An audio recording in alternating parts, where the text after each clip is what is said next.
Blah, blah, blah, blah, blah, blah, blah, blah. Holy shit. Got there. Hey, listen to Commander Cookout Podcast, episode 270. I'm Brando. I'm here with Ryder. We're going to continue the Arc of the Helluva Halloween by going to the second knuckle. Now, hit our theme song!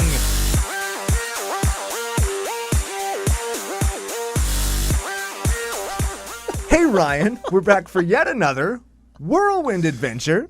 How you doing? Good. What is going down? Whole ton is going down. We're going to continue in our spooky arc by talking about a deck of cards that you would play in Magic the Gathering. We're going to tell the ultimate CCO game story. We're going to preview us going to Vegas again. We got another giveaway to talk about, some patrons to thank. But before we get to any of that, we have to thank our official business, Daddy's FusionGamingOnline.com, your source for all your gaming needs. That was lots of stuff. This is a jam-packed show, Ryan. This is smash-packed second knuckle.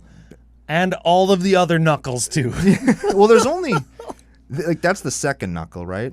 I don't know if you can go past the third knuckle, because you're into the shit then. Oh, no, and that's obviously, we're talking about old Stinkfinger. Yes. Today is an old Stickfinger deck as part of the Spooky Helluva Halloween arc all October. Like you say, we got a new giveaway. Also spooky. We didn't even mean for it to be, but it is. We looked at the pictures and they're scary. Almost like we planned it. But we didn't. Now, we're not that smart. Usually we do plan these kinds of things. Not but this time. Not this time. It just worked out because we have this next secret layer left. But before we get to it, let's give the old Stinkfinger a read and talk about all kinds of things that are magic related. Aha! Old Stinkfinger is an XX for a star. Star. It's an XX. It's the same thing. Green, black, X. When you cast this spell, reveal cards from the top of your library until you reveal X creature cards. Put all creature cards revealed this way into your bin. Then put the rest in the bottom of your library in a random order. Old Stinkfinger's power and toughness are equal to the number of creatures in your graveyard. Oh, so a couple things. Power and toughness equal to the number of creature in your G. Yes. Butt stuff. Yeah, so like Lord of Extinction. Also Lord of Stink. Ooh, yeah. This is going to be a stinky deck. Yeah, this is I could say it's a shitty deck, but I mean it in like the other way because it smells funny. Well, here's the thing. Speaking of shitty, this deck today, submitted by Patreon supporter and longtime friend, Chris Von Doom. Totally medium guy. Totally. 7 out of 10 at best. Yeah, and because it's a CCO deck, a Commander Cookout deck, it's not your traditional, like, Necrotic Ooze, Phyrexian Devourer, Walking Ballista combo deck with tutors and interaction. If you want that deck, you just go to edhrec.com and you see that deck, and I'm currently there, and I'm seeing, holy smokes, like Autumn's Veil and Noxious Survival, Abrupt Decay, bunch of tutors, bunch of rituals, bunch of reanimation. Yeah. Well, I mean, the goal in that deck is to make 2, and then however many creatures are in your deck, which is however many creatures you need to make your combo, and then mill your whole library into your graveyard and combo and win. Yeah. If you want that, that's not what we're going to be doing today, because we want to do something more interesting. Yeah, we want to do something way more sweeter, and we get to talk about a card that I've wanted for a long time to talk about. I'm very excited. I'm very excited. 4 years of the show, I've been wanting to talk about this card, and I keep forgetting about it. At EDH on Thursday, I was talking like, I want to do this kind of deck, but with this card. And then we looked at this list, or you sent me this list, and I was like, oh shit, I can totally just put it in there. Oh. I'll put it in this deck. I'll live vicariously through Von Doom by playing fun shit here. Yes, and spoilers. When we say Von Doom, what we mean by proxy is also the rest of CCONation. Yes. We will live vicariously through them. Now, you talk about CCONation. We do. That does include the folks at EDH NM, that is EDH Night Magic that we play at. You got a good story. Do you want to start with that? Yeah, let's start with this. Okay, let's start with the story. Okay, check this out. First of all, everybody go to your local game store for events, because they do have the Love Your LGS promos happening right now. Which ones did you get so far? I've got a Goblin Guide and an Aven Mind Sensor. What about you? I've got a Bolus's Citadel. Oh, baby, that's a good one. And a Dig Through Time. All old border foil, and there's a Scavenging Ooze too. Neither one have got one of those yet, but they're all cool. They're all out. and you get them just for showing up and playing. So if you got a local game store running events, show up. They'll probably have them. Very cool. So the story. Yeah. So I'm playing with FU Alex, Buddy McCoolGuy, and 5-color mono white Angel Aaron. Now at this point in the game, 5-color mono white Angel Aaron is dead. Good. Yes. Fuck that guy. Buddy McCoolGuy is playing blue braids, which is like at the beginning of each player's upkeep, they put a big thing into play. Yeah, something from their hand into play. A land, artifact, or creature. Everybody gets to do that though, right? Yep. Everybody gets. Well, now he's got 2 upkeeps, and Yep. he's got an Emrakul at this point, and Like he got like Paradox Haze, so he gets to do it twice, right? yeah. So he had an Emrakul and a Nezahal and a that thing that just takes a permanent forever, and another giant thing in play at this point. And then there's Alex, who's playing Amanatu. Amanatu, like, Blink Tribal. Yep. So here's what's happening. It's Buddy McCoolGuy's turn. I'm not going to tell you who I'm on, because it'll ruin what's going to happen. So Buddy McCoolGuy swinging in with his huge, like, just wad of dudes. Just a huge wad of dudes. Do not Google. No, don't. Alex blocks, plays an instant that lets him remove any number of creatures and planeswalkers he controls from the game, return them to the battlefield at the beginning of the next end step. Okay. If it's a creature, they get a +1. If it's a planeswalker, they come back with an additional loyalty counter. Okay. Very important that this is what's happened. So I'm sitting there, and they resolve the combat. Alex takes some damage. He blocks. He moves all of his stuff. Amanatu is among the planeswalkers removed with this spell. Okay. So they're all sitting in exile. Buddy McCoolGuy goes, I end my turn. Alex says, I bring all my stuff back. Brando says, but wait. There's more. There's more. That on the stack, sir, because it's a delayed trigger that uses the stack at the beginning of the next end step. Okay. I tap my Obeka, and I go to Buddy McCoolGuy. I say, would you like to end the turn? And he says, yes. Yeah. And his commander's in exile? So his commander's in... I killed a commander forever. Because it's in exile. I don't change no zones. It's just removed forever now. That's most excellent. So I just shit all over him, and it was awesome. And he was sitting there like, oh my God. Oh, so it was so good. So now Alex is just fucked, right? So he's screwed. Goes to my turn. I play a thing. And Buddy McCoolGuy goes to attack me to win. Yeah. In response to him going to combat, I play that blue instant that gives target player control of 3 non-attacking creatures.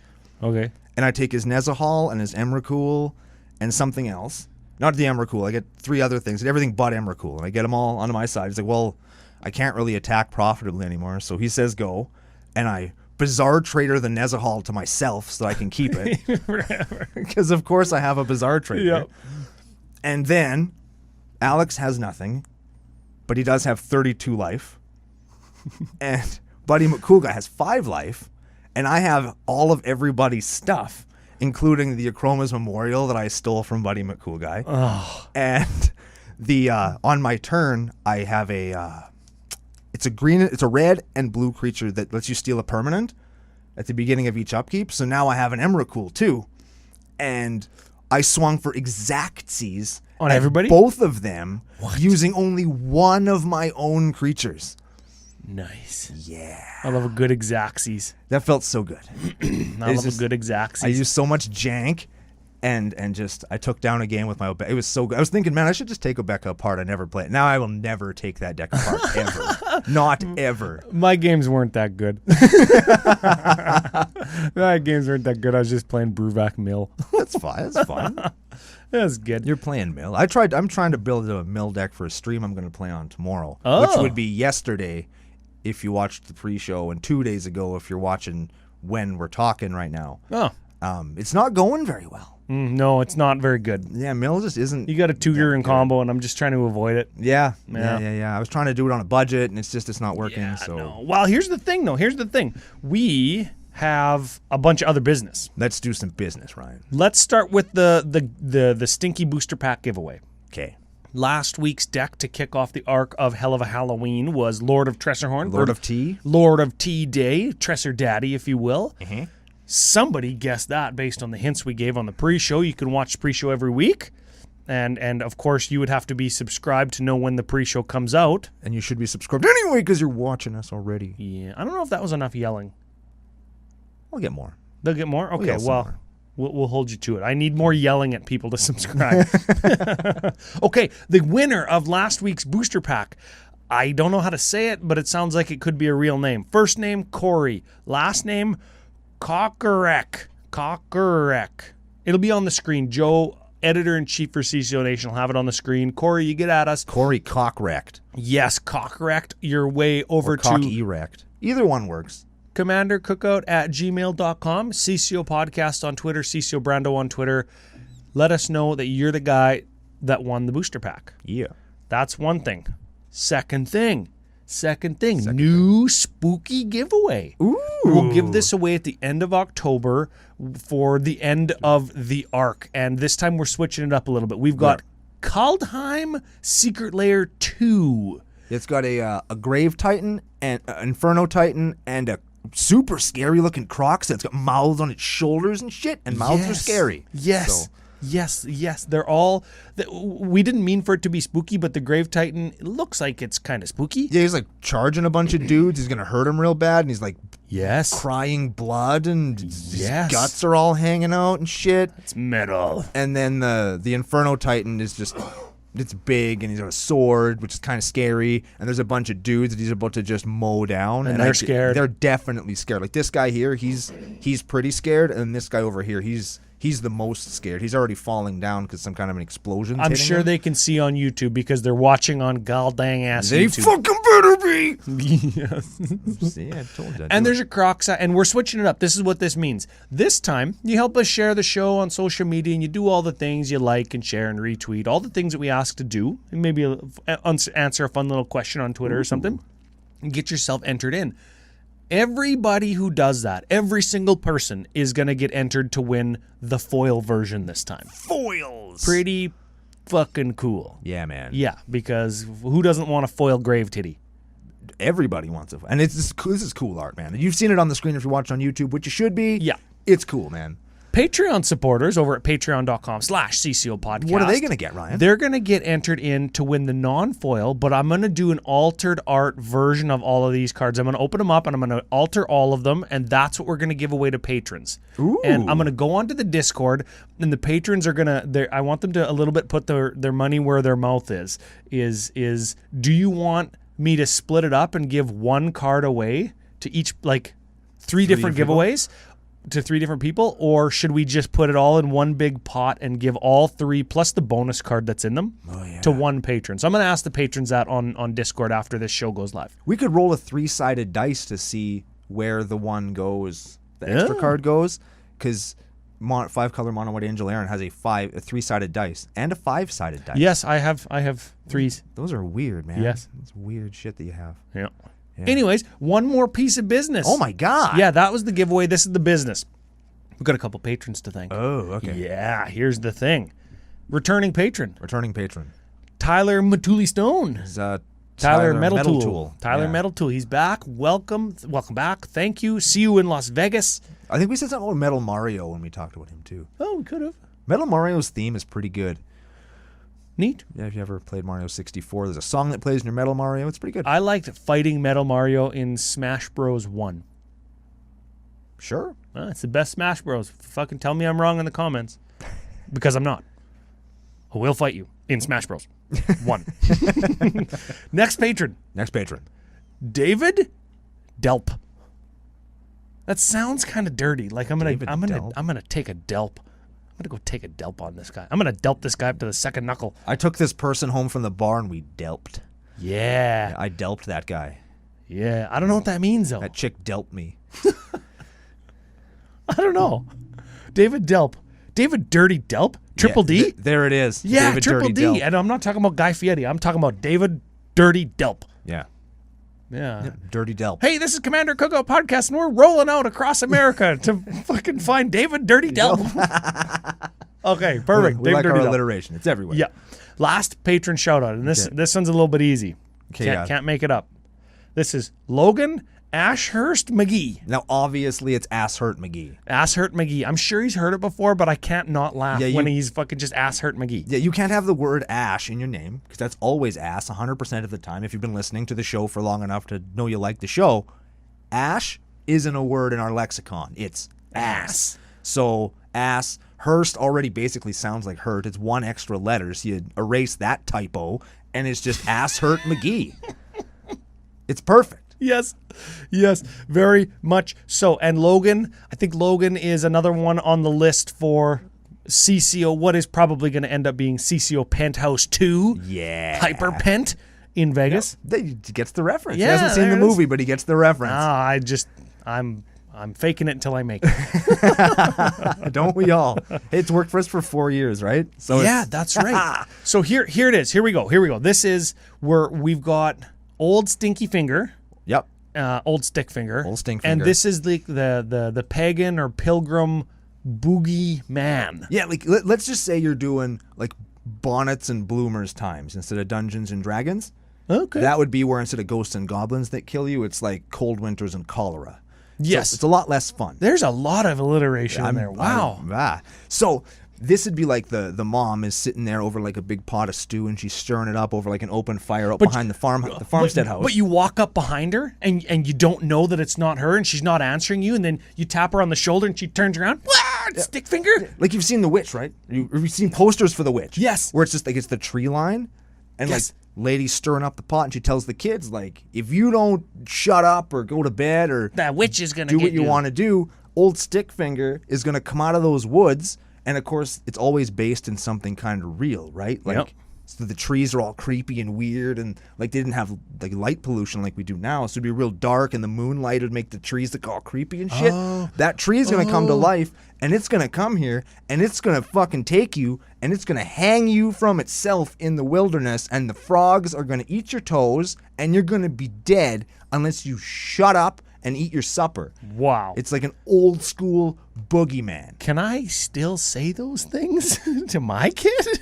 Why not? They have no object permanence. You can say whatever you want to. Oh, he does now, though. Oh, well, Yeah, you he missed your does chance. now. I guess I missed it. This kind of reminds me of The Village as well. Same premise, right? Where Yeah, it's where- like, if you're fucking bad, these things will come and take you away. Yeah, don't go in the trees. There's a monster in there. That's what I interpret Old Stickfinger as being. Oh, okay. So Chris Von Doom, here's the thing. He submits the list, and the name of the list, let's bring it up here, is Edward Stickhands. I think instead of old school paganism creepy, he went with like Tim Burton kind of cute and creepy. Here's something that isn't. Both are welcome. I feel scary in real life is Johnny Depp. Scary on the big screen, not Johnny Depp. Johnny Depp was Edward Scissorhands, you see. Yes. That movie, not scary. No? No. I think it was just supposed to be like a little bit creepy and profound because it was a tragedy, wasn't it? Yeah. Yeah. It was a tragedy, all right.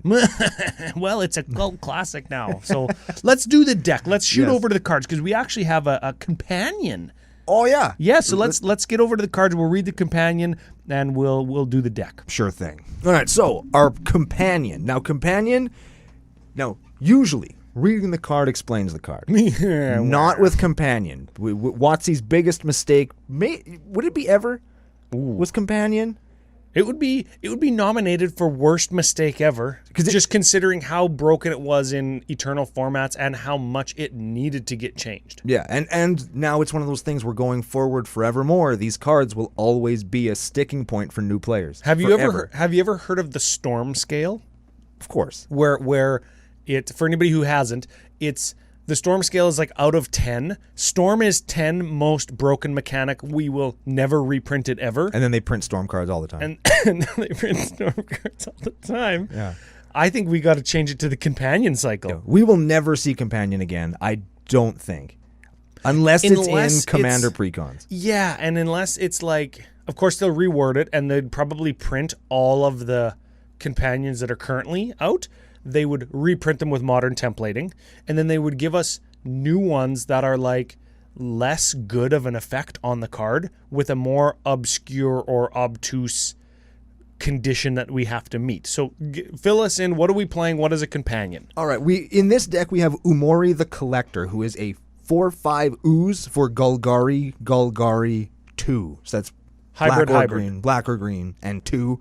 When it comes into play, choose a card type, so creature, enchantment, artifact, whatever, and then spells you cast of the chosen type cost 1 less. And in order for him to be a companion, your deck has to meet a particular set of circumstances, and then you can begin with this card in what is called the Companion Zone. And in this one, it is each non-land card in your starting deck shares a card type. Yes. Now, Companion used to be, once it's in your Companion Zone, you can just play it as if it's in your hand.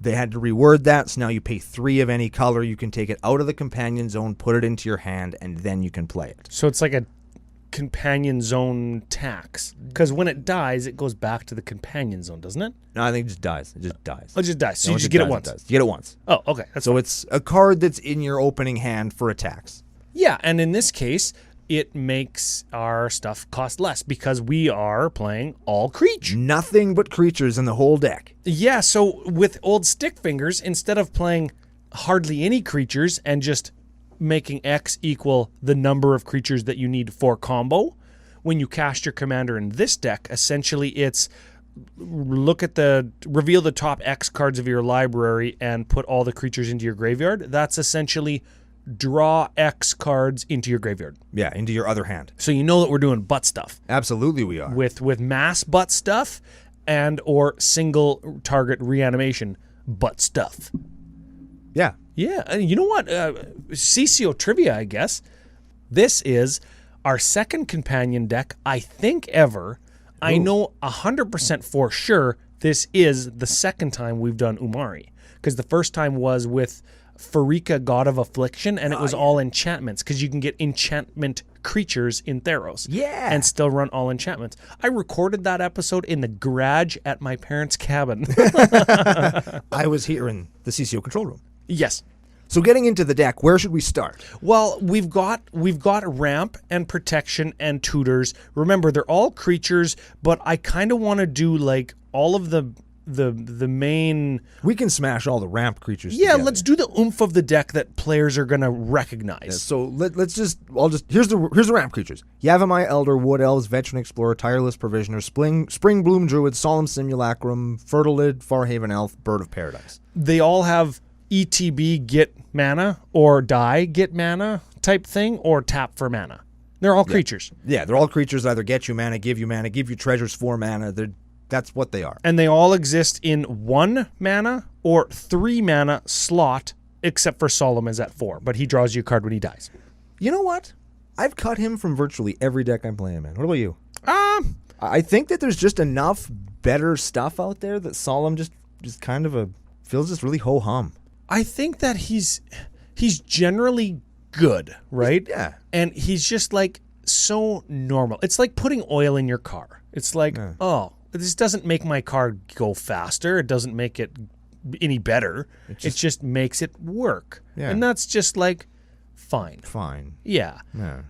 Oh, I do want to say of the ramp section, there's no 2-drop ramps, and you know that we always rag on everybody saying like 3-drop mana rocks are unplayable. We should only play 2, right? We rag on that all the time. But I think because like maybe you want to get Umori into your hand early in the game just so you have it.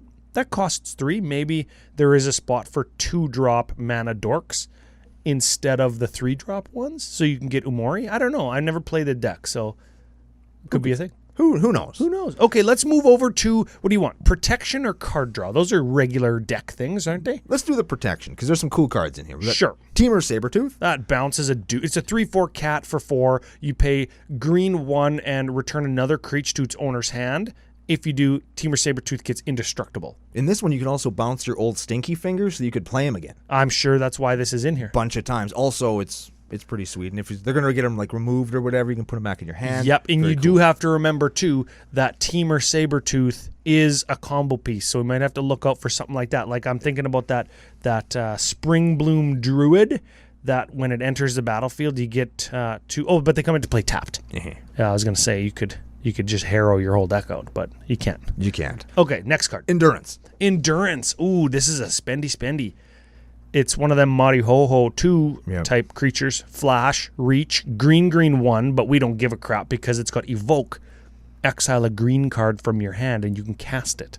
Yeah. Yeah, okay. So when it ETBs, up to 1 target player puts all cards from their graveyard on the bottom of their library in a random order. So this is to protect your graveyard from getting bejuked. Yes, and then you cast old Stickfingers again to just get a bunch of creatures back in there. Yep. Okay, cool. And the last one is Destiny Spinner. Oh, I like this one. This is a card. Creatures and enchantment spells you cast or control can't be countered. Ooh, that's a gooder. It's a 2/3 for 2. Also good. 4 mana, you can make an XX where X is the number of enchantments you control. It doesn't really matter. That doesn't mean anything in this deck. I like that that's an uncommon. Yep. It's cool that that's an uncommon. They're easy to find. That card is by far and away better than Gaia's Herald, but I like the art on Gaia's Herald, and that's what's deciding whether it stays in my CEDH deck, which is the most casual commander thing to do in my most competitive deck. But you know what? Fuck them. Yeah, I like it. I like it a lot.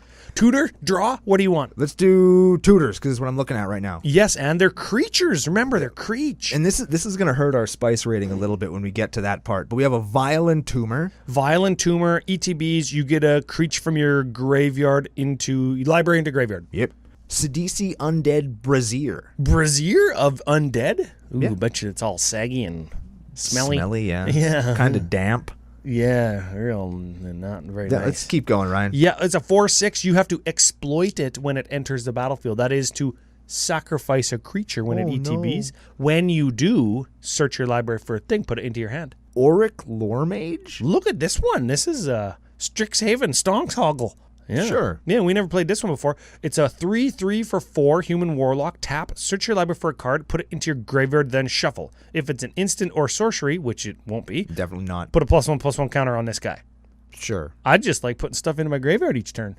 It's pretty good. Pretty good. I like it. And the You know last, what we need? You know what we need? What do we need? We need intruder alarm, but for when creature enters graveyard. Ooh. Yeah, that would be a combo card there. That one is for free, Watsy. And the last one is Fiend Artisan. Yes, this is Golgari hybrid 1/1 nightmare +1 for each creature card in your graveyard. So We might see a trend there. he's also a beat stick. Yep. And Golgari X, tap, sack another creature, search your library for a creature card with converted mana cost X or less and put it onto the battlefield, then shuffle. So this is kind of like Birthing Pod, but for X or less instead of X +1. Yes. I like. This is a good card. I enjoy Fiend Artisan a lot. Yes. Let's draw some cards. Let's do it.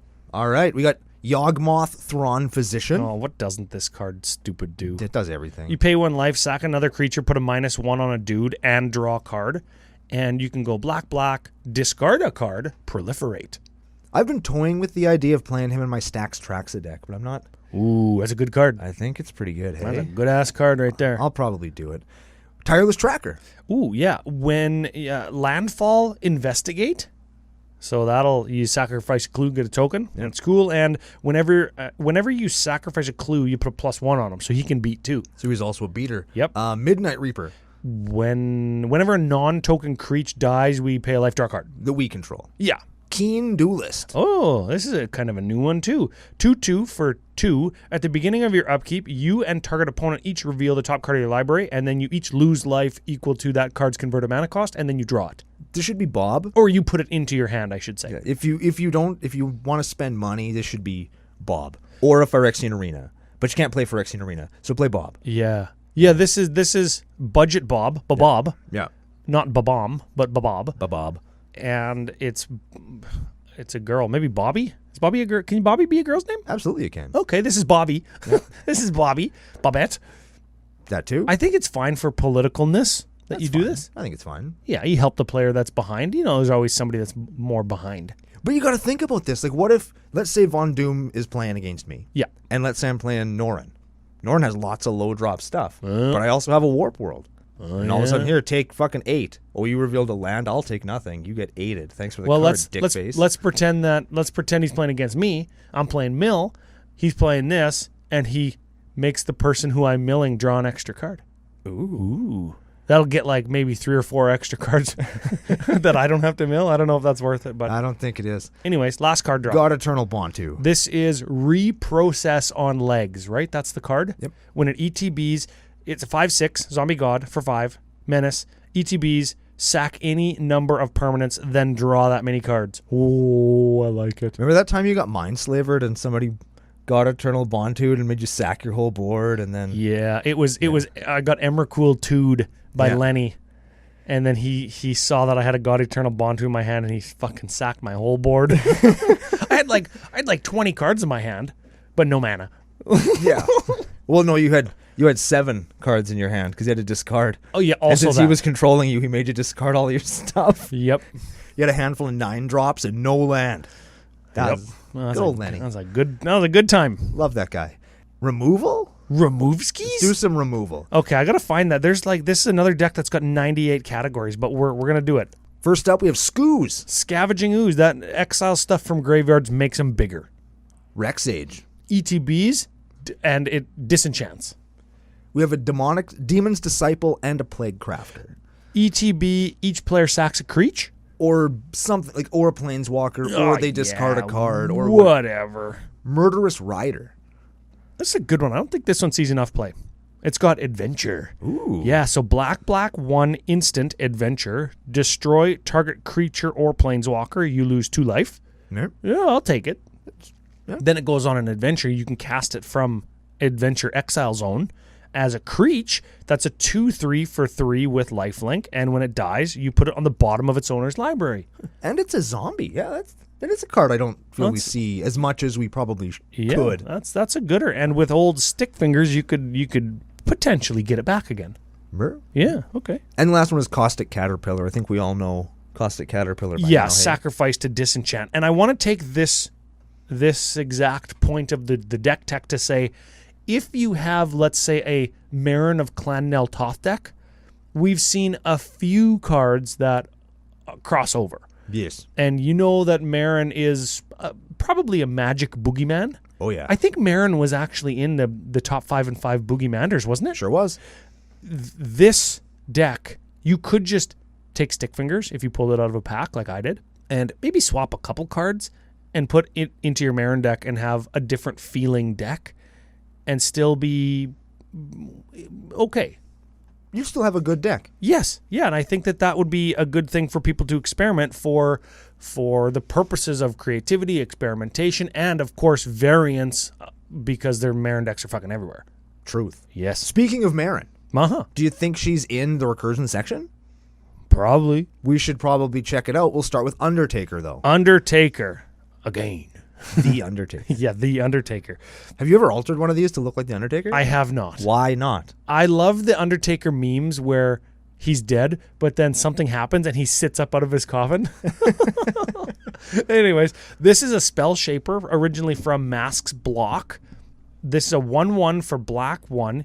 You go black, tap, discard a card, return a creature from your graveyard to your hand. That is Raise Dead. Yeah. Yeah, Undertaker raises dead. Timeless Witness and Eternal Witness. Those are eternal witnesses. They get something back from your graveyard. Yeah. And one of them has Eternalize. You can Get her play- again yeah. from your graveyard. It's fine. Which is Skull- actually good in this deck. It is good in this Yeah. deck. Skullwinder is basically the same thing, except it's a snake with Death Touch that you and an opponent return a creature. Yep.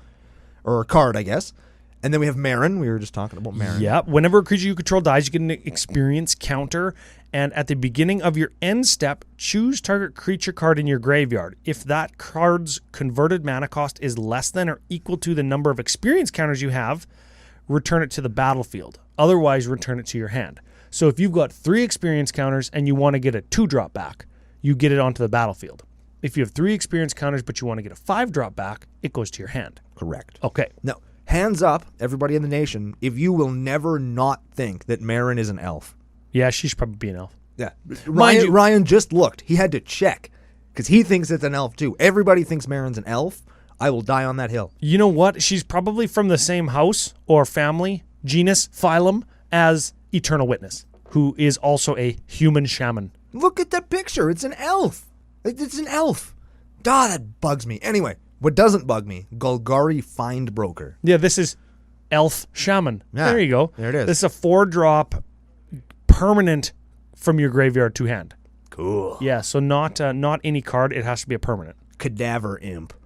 Enters the battlefield. Choose target creature from your graveyard to your hand. There's one that maybe should see a little bit more play. If you're in a creature deck, it costs the same amount of mana as Eternal Witness, one of the most popular cards in the format, and it has flying.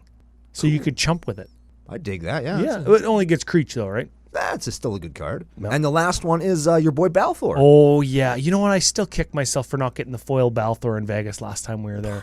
It's like $22. You snooze, you lose, man. I know. Now it's like 60. Yeah. Didn't you also pass on a dark misprint Visions Griffin Canyon? Yes, but not in Vegas. It was because I forgot to bid on the Facebook auction that was on like the misprint group that I follow. I just forgot. And I did miss. Oh yeah, I did. Thanks. Mm-hmm. It was $12. Yep, I remember online. we were sitting there looking at it. And I didn't get it. And then that auction that I forgot to bid on was $100. Hmm? Anyways, Balthor, all minions get +1/+1. Doesn't matter. He's a 2/2 for 4. You pay black, and you exile him, and you return all black and or red creature from your graveyard to the battlefield. Everybody does that. Oh yeah, but that doesn't matter. Yeah, it usually benefits us more than everybody else. I have seen it backfire once or twice. Yeah, I think where it's just you've put my combo together. Thanks, I win. That doesn't happen super often. Balthor's a cool card. Yeah, very much. All right, so we're doing all the stuff that decks do, but with creatures. What is this deck trying to do to win games? Well, this is, I think, probably its supplemental way to win because we've got a category with a funnier name.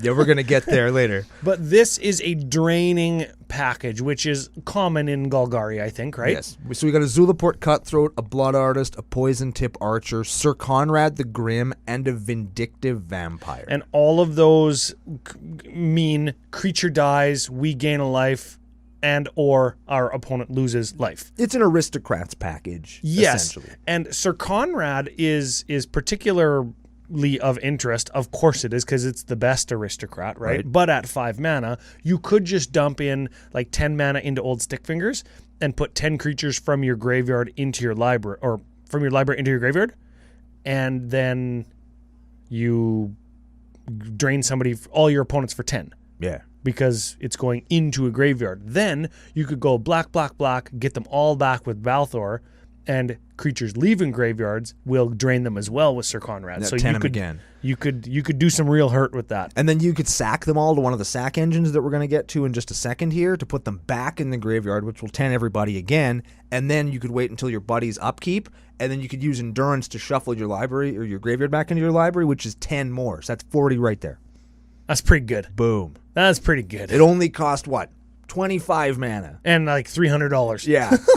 Well, no, all those cards are in here, and the deck isn't even worth $300. Oh, no, the deck is actually more expensive than you think. We'll get to that in the budget section, though. Okay. What are those are the drain use. What are the sack outlets? The sack outlets are in the category called My Third Hand. Ooh. Or Third Leg, as we could probably call it. Or my third stick.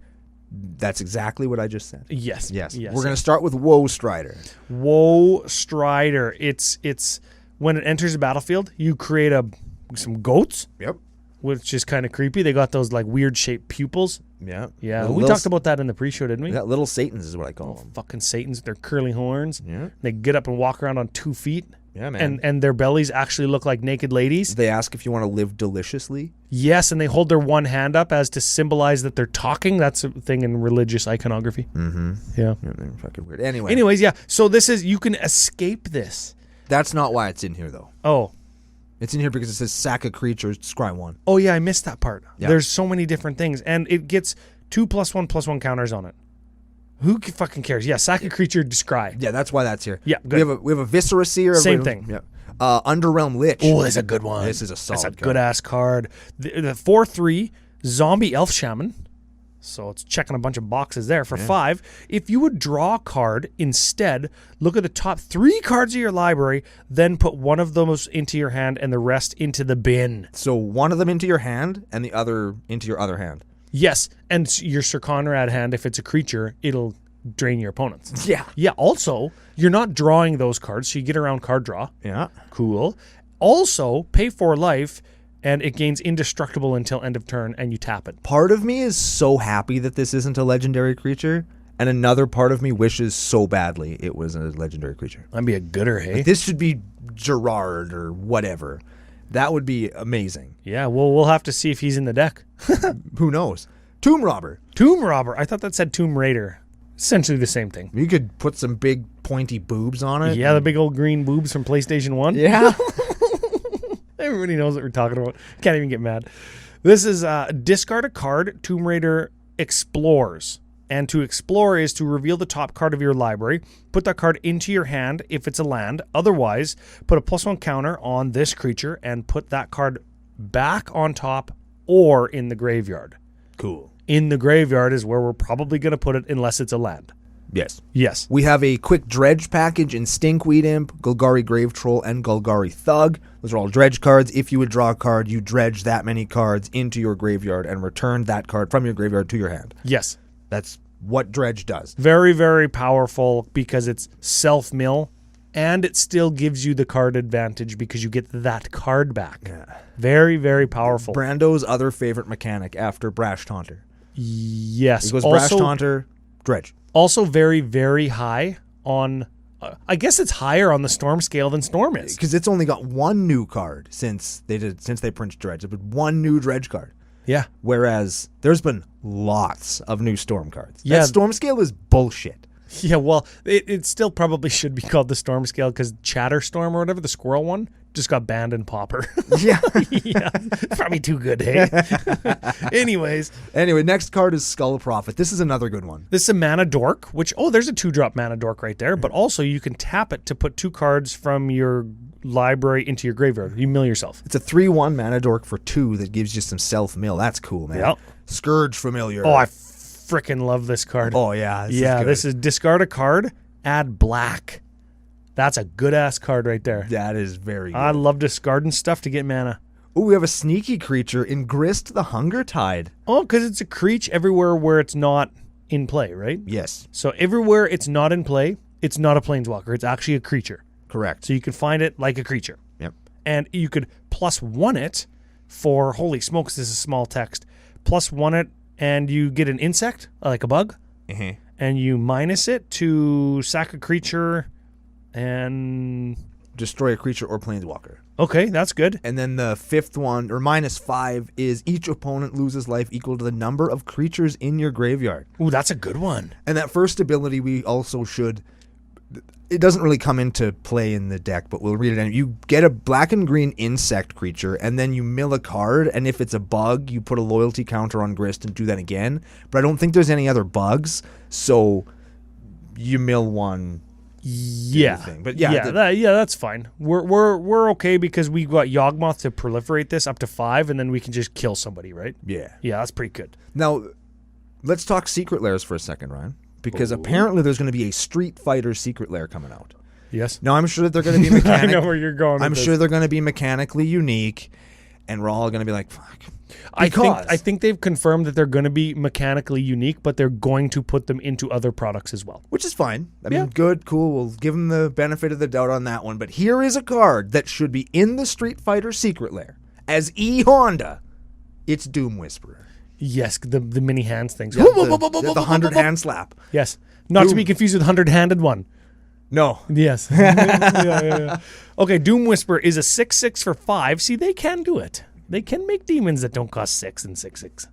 They can do it. Yeah, they want to. Flying, Trampsky, pay 2 life, surveil 2. What the fuck were they thinking? Honestly, like, well, that card didn't break nothing, did it? It didn't break anything. You but pay the card 48 is so or damn 38 good. life, and you just put like 60 cards into your graveyard. Yeah, whatever. I'm okay with this. Like it does so much for so little. I'm okay with this. Like at worst, it's a flample for fucking. It's a 6/6 flample for 5. You know what we need here? We need some gray merchant of ass, and you just put everything in, and then you Balthor it back, and then you gain all your life back from Doom Whisperer. It's pretty good. Pretty dang old good. Okay, next card, Crypt Breaker. That's a 1/1 zombie for 1. Black 1, tap, discard a card, put a zombie into play, tap 3 untapped zombies you control, draw a card, lose a life. Carrion Feeder is a 1/1 for 1. Black, can't block, sack a dude, put a +1/+1 counter on him. Very good. Now, we've got sweepers and value. These are the last two things. We've got a necroplasm, which it keeps getting bigger and bigger and bigger and eventually kills and kills and kills. I really, really, really like necroplasm. We've got a massacre worm. I really like that too. -2s your opponents, and whenever they have a creature that dies, they lose 2. Also important to note about necroplasm. We have to point this out. 1, it's an ooze. 2, it has dredge. Oh, yeah. So after you've necroplasmed, you can get it back and do it again. That's not something to forget about. We got a few oozes in this deck, hey? Scavenging ooze, necroplasm, Umori. A fuses? Oh, I'm fired. I quit. I'm sorry, everybody. Oh, man. You just dad joked. And look, we got necrotic ooze, too. We do. We do. This is the value section. And, of course, we're playing necrotic ooze in an old Stickfingers deck because it gains the abilities of all creatures in your graveyard. Activated abilities. Yeah, sure. So it'll tap for mana. It'll tap to dredge. It'll tap to mill. It'll let you bounce creatures back to your hand with the Teamer Sabertooth. Yeah, it'll let you tutor with the Fiend Artisan. It does all kinds of crazy shit. And Necrotic Ooze is a very good card. If you're not playing it, pick one up. You probably have a deck that could benefit from it. It's very cool. Very much so. And the final one is Wandering Archaic. This is whenever an opponent casts an instant or sorcery, they may pay 2. If they don't, copy that spell, and then we get it. Yeah, that's a good one. I love that card, man. Yeah. Somebody Genesis Waved for 7, and then I Genesis Waved for 7. Yes, but wait, there's more. There's one more section. Yeah, this section, Brando says, he messages me, he says, this deck has a section called Get Fucked. I'm in. Yeah, I am in. I didn't even look at the rest of the deck. Should it be Get Fingered? Yes. Yes. Yes, it should be. Because essentially you could do the same thing.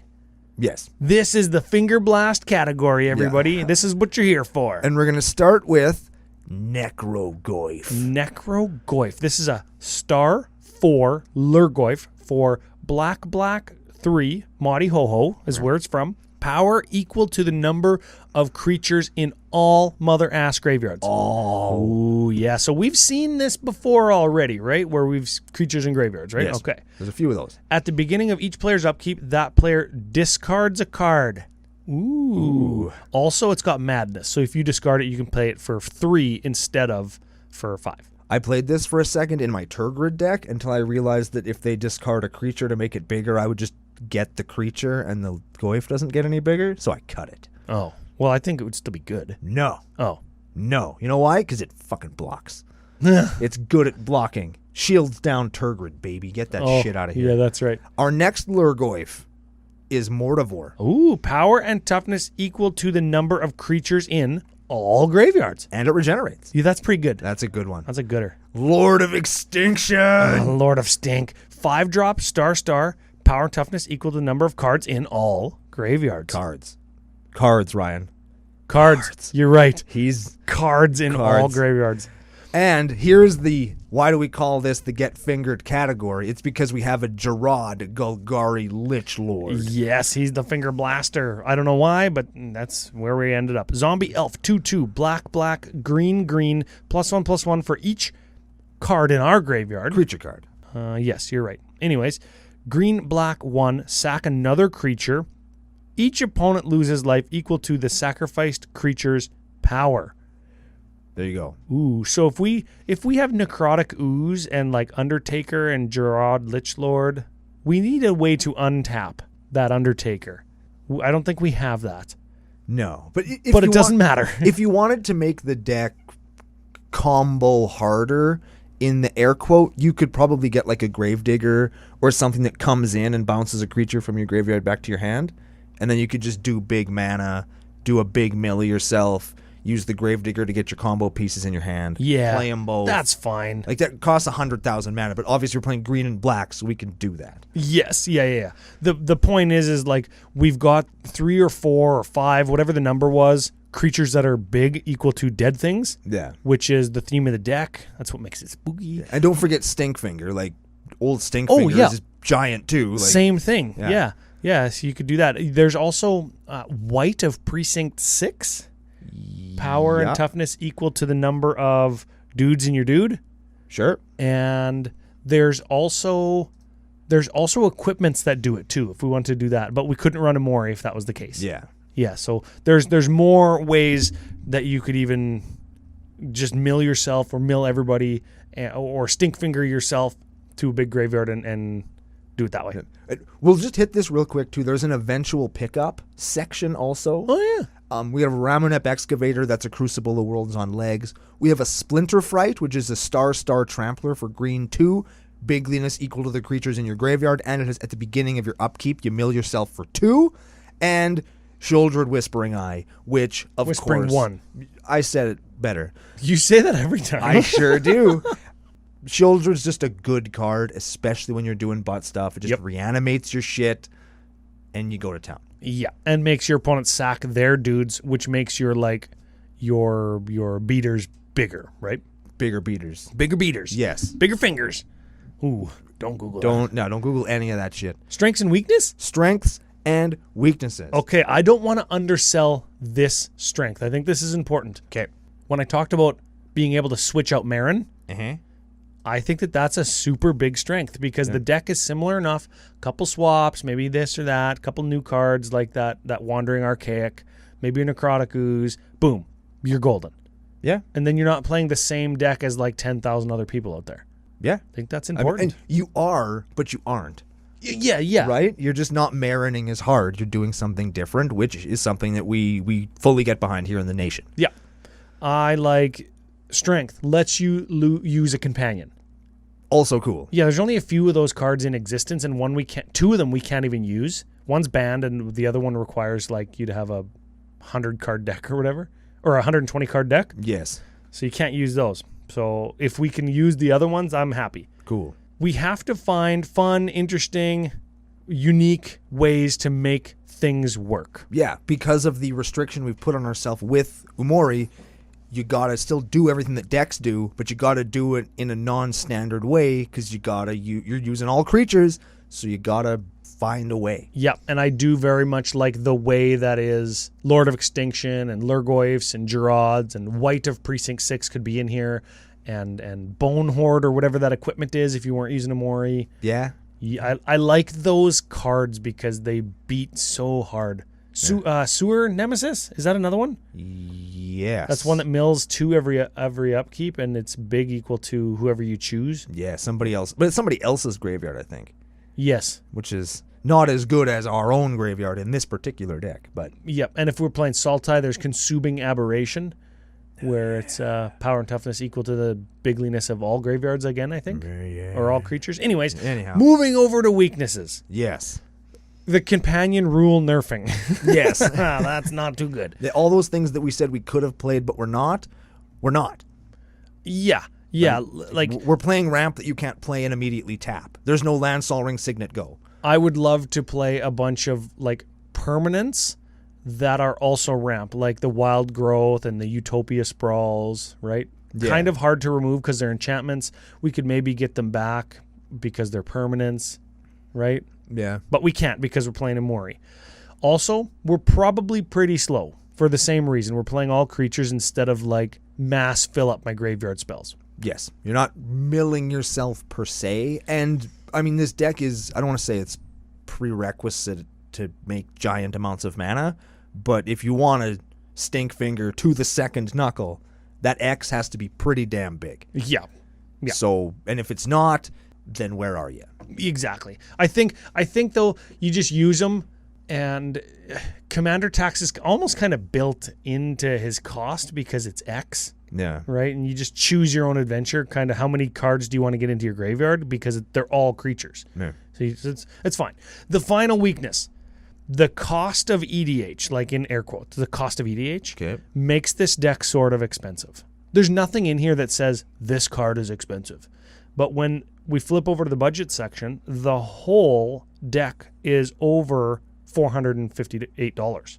Yeah. It's almost $460. Yeah, because there's lots of cards that are $9, $10, yes. $5, and those add up real fast. They do, yeah. 12s and 15s all over the place. Endurance, $35. Get this: Grist, Birds of Paradise, $12 each. Balthor and Sidisi, $13 each. Yawgmoth, $23, and if you want that Shieldred, $20. Yeah. Yeah, those cards. If you take all of those out of the deck, you're still at $330. It's like, holy fuck, man, just because EDH is expensive now. If you want to play good cards, unfortunately, the secret's out. Everybody's playing. Some of those cards that normally would have been like $1.50 are now more than $1.50. Yeah. I'm going to stir in another just general weakness to the deck. It only has one way of protecting itself from graveyard hate, and graveyard hate will fuck this deck up. Oh, yeah. Bad. Like, if you've got a graveyard of 50 cards in it, people are going to be aiming at you, and you've got a couple of opportunities to use endurance to get it back. But I got you. I know, because I've talked to Chris about this several times, I think. I know that when he builds a graveyard deck, just like I do, you build your graveyard deck hard enough that, or you build enough redundancy in that you can just graveyard right through the hate. yeah, You get bejuked, doesn't matter. I'm just going to keep graveyarding as hard as I can, and I don't care if like have it or don't have it. If you have it, I'm going to try and just graveyard through it. If you don't have it, get fucked, right? Yeah. And that's how I built my Hogak deck, and Chris asked me about that on several occasions, and I think with your commander that mills you for X right in your zone, and you can make it cost less with Umori, I think that you can graveyard hard enough. You can graveyard pretty hard in this deck. Okay, But cool. it's something to watch out for if you're... Should we move on to card of the week? Yeah, I think that you got one that's not even in the deck. It's not in the deck, but it could be, and I'm really excited about it. Especially since we have lots of ways to discard cards Yeah. and lots of dredgers. Okay? Yeah. Check this out. Heartwood Storyteller. This was recently reprinted in... Time Spiral Remastered. Yes, originally from, I think, Future Sight. Yes. It's a green 1 for a 2/3 tree folk. Whenever a player casts a non-creature spell, something that we're never going to do in this deck, each of that player's opponents may draw a card.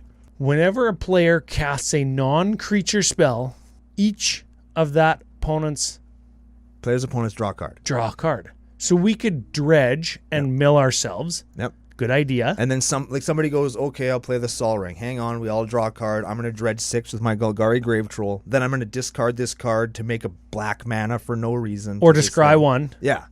And then Sol Ring guy says, okay, I'll play Cultivate. Everybody else draws a card, and we dredge the Golgari Grave Troll again. And even outside of that Christmas Land situation... Which isn't very Christmas landy because we have redundant sack effects and redundant dredgers. Yeah, and we're drawing lots of cards. Worst case scenario, Everybody draws a card. draw a card. Yeah, right? Like, that's awesome. This card is so freaking cool. And this is like the deck to play it in because you will never trigger it for your opponents. But they will trigger it for you because every deck except this one, probably, is going to be playing things that aren't creatures. Yeah, I agree. And we didn't mention this at the top of the show, but if you go to FusionGamingOnline.com, CCO Fusion 5 promo code, Yep. you could get your Heartwood Storytellers 5% off. Yes, you can. So if you're going to put this in your dredge deck anyways, you might as well pick it up. They've got it in foil, non-foil, the list, also in the list. Ooh. Oh, yeah, there you go. There we have it. There you go. That's a good-ass suggestion. I like that. Thank you. Thank you. Should we do a spice calculator, or are we just going to consign that the spice calculator is going to say that it's 20 because there's like 5 or 6 tutors in the list? There's 4 tutors in the list, so the spice calculator will be low. We will honorary spice it just because it's got some cool self-imposed restrictions, and it's a neat take on a kind of a standard deck archetype. And peep this. I'm looking at EDHrec.com. The top 3 or 4 lines where it's like new cards, high synergy stuff, and top cards are at the top. Everybody knows what I'm talking about. None of those cards are in this deck. Nice. Like, not one. A couple lands, but we don't count those. Reanimation spells, storm spells, life and death, exhume, dark ritual, dance of the dead, cabal ritual, autumn's veil. All that kind of shit. All that stuff. None of those CEDH things are in here because we're playing all jank-ass mother creatures. And old Stickfinger, I think you said, was 35th in Golgari. That puts her right above Paprika, God of Affection, and right below Svara, Queen of the Golgari. Yeah, 252 lists already, and it's from the newest set because I think people want to do the dirty old Stinkfinger combo, right? Did you say 252? 252. When did you make these notes? Yesterday. yesterday, okay, so in between yesterday when you made the notes and right now as we're looking at the screen, 273 lists. Oh, wow. Must be popular. Yeah, so... And I'm sure that the EDH rec page didn't change because people were like, oh, Conrad? Oh, Combo? Oh, Walking Ballista? Oh, Yeah. I need Green. I need Toxic Deluge, Sylvan Library, Autumn's Veil, and Carpet of Flowers, right? And then I build the rest of the deck with Mana Dorks and Interaction. Yeah. We've talked about these decks before where like they're air quotes solvable, where there's going to be a deck that just is the old Stickfingers deck, how good it is, where it falls on the power scale, air quotes. But like this is a commander that's going to have those. This isn't one of them. Because you can easily make a deck like this that's just built to be fun and casual and is going to be interesting to play against. And to pilot probably as well. Oh, Bolus's Citadel, Aetherflux Reservoir. There's 2 more. Yeah. There's 2 fucking more. Shocking, right? Yeah, that's right. Those cards actually go good together because you gain life from your Aetherflux and then you pay it with Bolus's Citadel. I just put that together. I hope you're not just putting that together because I used to play that in a deck. I've never put Bolus's Citadel in a deck. Oh, okay. But I do. I should know because I do play Treasonous Ogre and Aetherflux Reservoir in a deck. And you're paying way more life to get red mana with Treasonous Ogre. So, yeah, of course, Bolus's Citadel is good. That's pretty dang old good right there. I like the deck. I liked Old Stickfingers from when I saw it because my head immediately went to Combo Town. It's a suburb of CCONation. Yep. And I knew that I wasn't going to build it because I didn't want to do the Combo Town thing. I knew everybody would be doing it, right? Yeah. And EDH Rec is solidifying that in maybe my confirmation bias brain. Yeah. But I like that Chris sent us a deck. It does something different. We got to use a companion that is nerfed since the last time we did a companion and still brings the oomph, right? Yeah. Makes all your creatures cost less. And that's everything you're going to play. Yeah, every time you cast your Old Stickfingers with your Umori out, you get an extra creature in your graveyard because he's making X cost, air quotes, 1 less. Cool. Yeah. I dig it. Or he makes your command tax cost less, so you can pump 1 more into X. So you get to mill 1 extra card, 1 extra creature. Yeah. What's that worth from a mana perspective? How many times you got to do that before you make the companion worth it now that it costs 7 mana? At least 1. At least 1? I thought you were going to say like 7. No, at least 1. 1 creature per mana? Yeah, 1. 1? 1. 1. 1. Sure. There it is. All right. Big thanks to Von Doom and to Fusion Gaming Online for helping us keep the lights on, and for you guys for taking the show into your ear holes and your eye holes and every other hole and giving us a reason to keep the lights on. Yes, and for sharing all the social media coordinates for the Call Time Secret Lair 2 giveaway. We are going to start that up, and that's going to be given away in a few weeks at the end of October, around Halloween-ish. We're going to be talking about that a little more, so keep your eyes fixed to social media for some of that. Also, keep your eyes to social media for announcements about the next episode of Commander Cookout Podcast. Hit our theme song!